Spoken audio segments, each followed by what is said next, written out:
With one of the best books on investing ever written, Benjamin Graham developed a framework for building a portfolio that requires minimal effort and provides high, consistent returns. The intelligent investor avoids the risks of speculating on stock price movements and guides us through the stock picking process, building a rock-solid portfolio and avoiding common investing mistakes. The greatest benefit is, this doesn't require any exceptional skills, and once the initial portfolio is created, there is no need for excessive trading activity or frequent changes on the part of the investor. According to Warren Buffett, 2 chapters in particular changed his life. This is the first of them. Meet Mr. Market.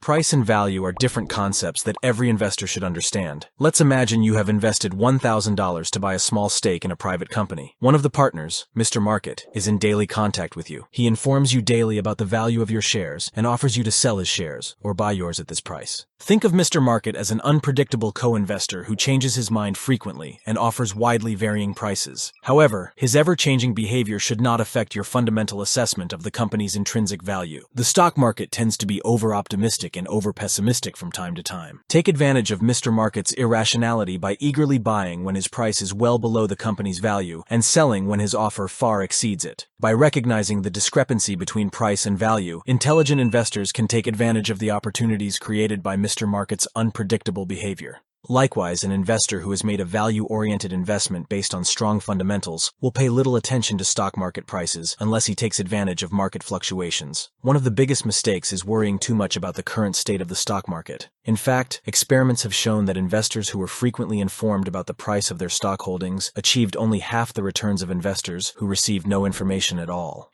Price is what you pay, value is what you get. There are 2 approaches that investors can take to profit from market fluctuations. Prediction uses mathematical methods to estimate a company's future earnings growth. Speculators then try to time the market by buying stocks based on projected growth and selling them when they expect a decline. Graham, however, points out the dangers associated with this approach. The future is unpredictable, and unforeseen events such as inflation, economic recessions, pandemics, and geopolitical disruptions can skew growth forecasts. Therefore, investors are better off not trying to make money by timing the market. Instead, Graham advocates for a protection-based approach to investing. This strategy focuses on identifying and investing in large, financially sound companies whose current share prices are well below their intrinsic value. By buying shares at a price that offers significant upside potential, investors create a cushion to absorb unfavorable trends in the future. The focus is on the intrinsic value of the investment at the present time, rather than relying on speculative growth forecasts. Also interesting, only 5% of people who watch my videos are actually subscribed, so if you are included in the 95% of viewers who aren't subscribed yet, go ahead and reverse those numbers. It's completely free and helps out a ton. Lastly, feed a like to the algorithm. There are 2 types of investors. Defensive investors focus on capital preservation, generating decent returns, and minimizing frequent decision-making and involvement in the stock market. They construct portfolios that require minimal active management, essentially operating on autopilot.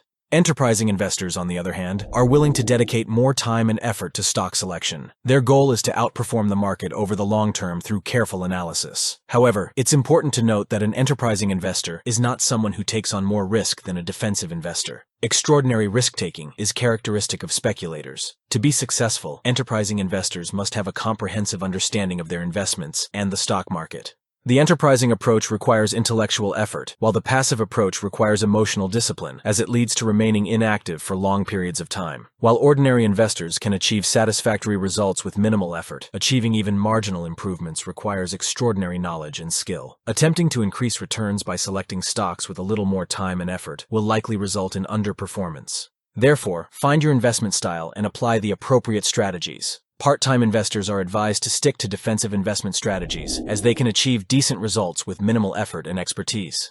Think like a partner.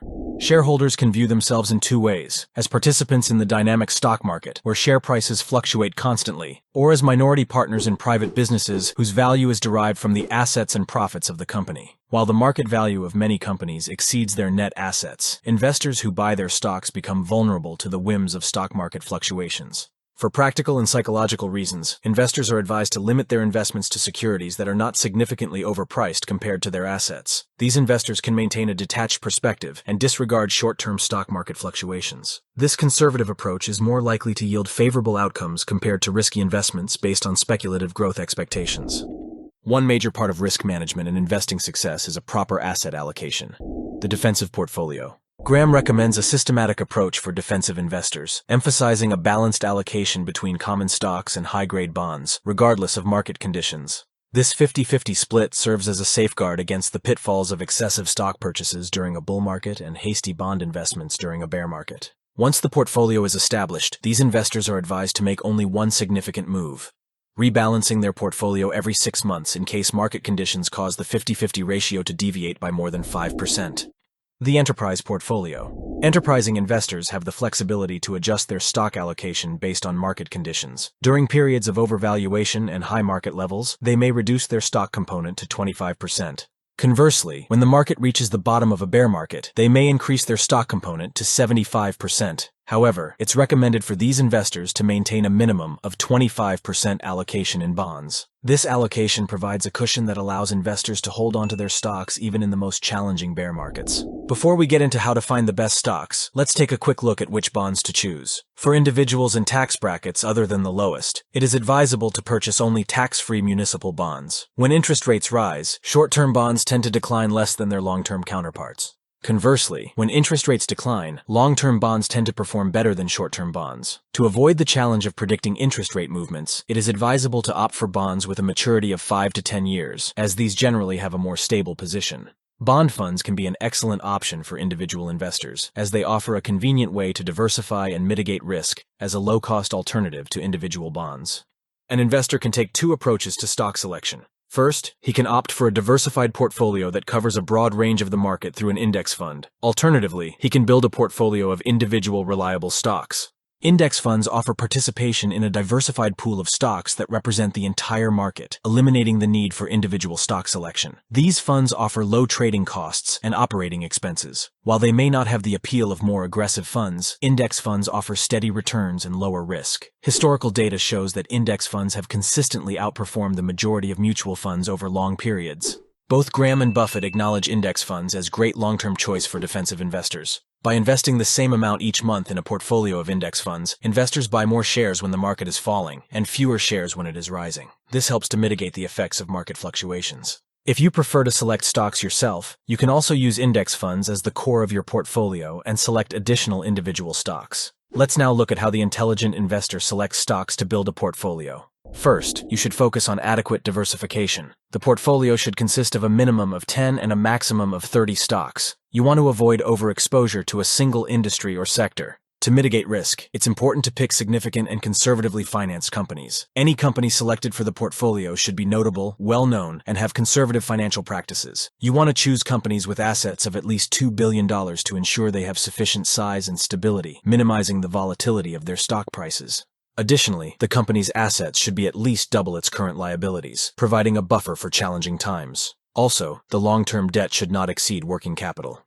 Another factor you want to consider is dividend payments and earnings stability. The selected companies should have a track record of 20 years of continuous dividend payments, indicating their stability and reliability. Try to find companies that generated positive earnings over the past 10 years. A healthy earnings growth is key for long-term returns. The company should demonstrate a minimum increase of 33% in per-share earnings over the past 10 years and shouldn't show a profit deficit in this period. A reasonable price-earnings ratio is crucial. The intelligent investor doesn't pay more than 15 times the average earnings of the most recent year. While Wall Street commonly calculates the price-earnings ratio based on next year's earnings, Graham advocates for calculating it based on a multi-year average of past returns. This approach reduces the likelihood of overvaluing a company solely due to an exceptional year of profitability or high revenue projections. Let's consider a company that earned 50 cents per share over 6 years, but its earnings increased to $2 per share in the last 12 months. If we apply a P/E ratio of 25 based on the most recent year, the stock would be valued at $50.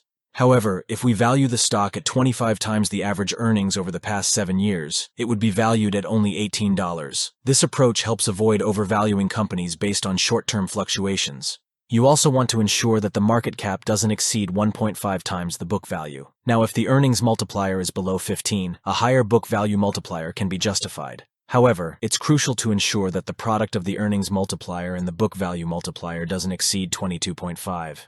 Focus on established companies. Instead of seeking above-average returns through investing in growth stocks, investors should concentrate on large, well-established companies with a history of profitable operations, stable financial conditions, and reasonable profit-earnings ratios. Avoid home bias when buying stocks. Familiarity often prevents investors from doing their due diligence when selecting stocks. Many average investors fall into the trap of buying stocks they are familiar with, or stocks of their own company without analyzing them properly, leading to overexposure and increased risk. Trying to time the market is a dangerous endeavor for investors. Instead, value investors focus on identifying and investing in established, financially sound companies when the current share price lies below the intrinsic value. Instead of trying to predict an unpredictable future, the focus is on maintaining an appropriate margin of safety to absorb any adverse market fluctuations. In any case, one should avoid buying shares that are significantly overvalued in relation to their real value. Those who invest in shares whose price lies below their real value can disregard short-term market fluctuations and be confident that they've acquired a stake in a company at a reasonable price. For intelligent investors, the start of a bear market is associated with favorable prospects. They know that as stock prices rise, so do the associated risks, while stocks are less risky after a correction. This makes a bear market an opportune time to buy stocks below their intrinsic value and build a foundation for long-term wealth generation. I know that's a lot of stuff to remember, which is why I've put together a cheat sheet that I'll share later in this video. Nevertheless, if you find this type of analysis difficult, it may be best to invest in index funds instead. Which approach you choose is up to you. In either case, the goal is to achieve long-term consistent returns without worrying about market fluctuations. If you aren't willing to own a stock for 10 years, don't even think about owning it for 10 minutes. Now, the mistake of confusing speculation with investment can have significant financial consequences. Never invest in a business you cannot understand. The distinction between investing and speculating is of utmost importance. Those who buy hot stocks without analysis are speculating, which reduces the probability of wealth accumulation. If you have the desire to speculate, it is advisable to use only a small portion of your capital for this purpose. Now, there are two mistakes in particular you should avoid. Speculative activities in high-growth industries and investments in high-growth stocks are associated with risks. A company's growth potential doesn't automatically lead to profitable results for investors. Due to the frequent overvaluation of such stocks, the expected growth may not lead to appropriate returns. Surprisingly, only 8 of the 150 largest companies of the Fortune 500 managed to achieve an earnings growth rate of 15% or more over a 2-decade period. Now, Graham emphasizes the importance of avoiding investments in initial public offerings, particularly during bull markets. New issues are generally launched near the peak of a bull market in order to generate a particularly large amount of capital. A clear warning sign of the imminent end of a bull market is when the share values of small and less established companies exceed those of well-known companies. Subsequently, the prices of these new shares often collapse dramatically, leading to substantial losses. In the bull market of the 1990s, nearly 5,000 new shares were listed, leading to the dot-com bubble. In 2001, only 88 companies went public. If an investor had bought every IPO at its public closing price between 1980 and 2001, its performance would have lagged the market by more than 23% each year. Now let's see how to generate sustainable investment returns. Rule number 1, never lose money.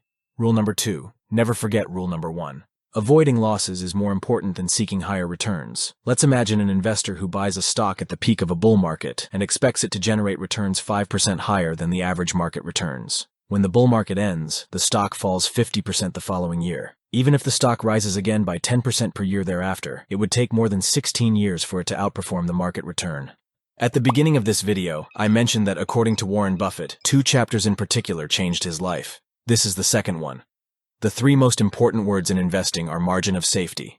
The margin of safety plays a crucial role in protecting against losses and increasing potential profits. This involves buying a stock at a price that lies well below its intrinsic value. A notable example is Warren Buffett's investment in the Washington Post in 1973, when the stock was valued at $83 million, while the underlying assets were valued at least $400 million. This investment offered not only a substantial margin of safety, but also significant growth potential. Intelligent investors should seek a margin of safety in any investment to include a buffer against adverse changes in the future. The price at which the stock is purchased plays a critical role in determining whether it's a wise or unwise investment. Even the most exceptional company should be avoided if its stock becomes excessively expensive, while even the most unfavorable company may be worth considering if its stock price drops significantly and creates a significant margin of safety. The concepts of price and value differ significantly, which often leads to discrepancies between share prices and the actual value of a company. By avoiding overpaying for stocks, investors can minimize the risk of wealth erosion. You want to determine the intrinsic value of a company you intend to invest in and compare it to the actual share price. Now, I promised to provide a cheat sheet for this book, which I included in the video description for you. The Intelligent Investor is an absolute gem and belongs in every investor's bookshelf. If you want to get it for yourself, there is also a link in the description. And if you now want to know how to determine the intrinsic value of a business and incorporate a margin of safety, have a look at this video on screen. Anyway, thanks for watching. Please like and subscribe.